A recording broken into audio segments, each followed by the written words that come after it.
ഇബ്രാഹീം ആന്റെ കുടുംബങ്ങളിൽ ഹാജർ മകൻ ഇസ്മായിൽ സാറ മകൻ ഇസ്ഹാഖ് തുടങ്ങിയവരൊക്കെ ഉൾപ്പെടുന്നു.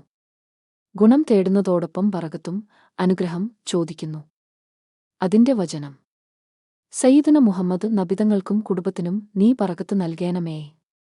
ഇബ്രാഹീം നും കുടുംബത്തിനും ബറകത്ത് നൽകിയതുപോലെ. ഒരു നിസ്കാരത്തിൽ 2 തവണ ഇബ്രാഹീം കുടുംബത്തെ അനുസ്മരിച്ചു. ഇങ്ങനെ 5 നേരത്തെ നിസ്കാരത്തിലുമുണ്ട്. നിസ്കാരം എന്ന് കേൾക്കുമ്പോൾ ഇബ്രാഹീമീ കുടുംബം ഓർമ്മയിൽ തെളിയുന്നു. കൊല്ലം മുഴുവൻ ഉംറ നിർവഹിക്കുന്നവരുടെ യാത്രയാണ്. റമളാനിൽ അത് വല്ലാതെ വർദ്ധിക്കുന്നു. ഏതു കുഗ്രാമത്തിലും ഉംറക്കാരെ കാണാം. ഉംറ എന്ന് കേൾക്കുമ്പോൾ ഇബ്രാഹീമീ കുടുംബം ഓർമ്മയിൽ വരുന്നു. ഉംറക്കു പോവാൻ ഒരുങ്ങിയവരെ കാണുമ്പോഴും ഉംറ കഴിഞ്ഞെത്തിയവരെ സമീപിക്കുമ്പോഴും നമ്മുടെ മനസ്സിൽ ഇബ്രാഹീമീ കുടുംബം ഓടിയെത്തുന്നു. നമ്മുടെ നാട്ടിൽ ഹജ്ജ് കാര്യങ്ങൾ മാസങ്ങളോളം നീണ്ടുനിൽക്കുന്ന സംസാരവിഷയമാണ്.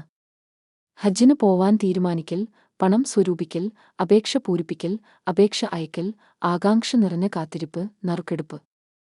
പിന്നെ എന്തെല്ലാം കടമ്പകൾ! ഹജ്ജ് ക്ലാസുകൾ, മറ്റ് ഹജ്ജ് പഠന സംവിധാനങ്ങൾ.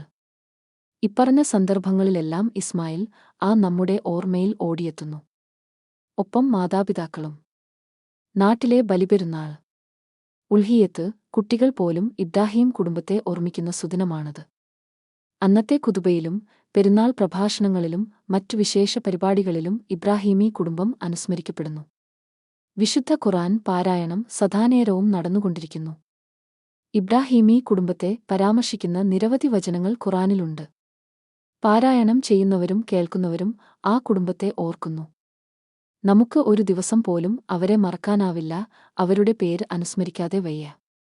കുട്ടിപ്രായത്തിലുള്ള ഇസ്മായിൽ അതാണ് നമ്മുടെ മനസ്സിൽ തെളിയുന്ന രൂപം. പിതാവിനു പിന്നാലെ നടന്നു പോവുന്ന കുട്ടി.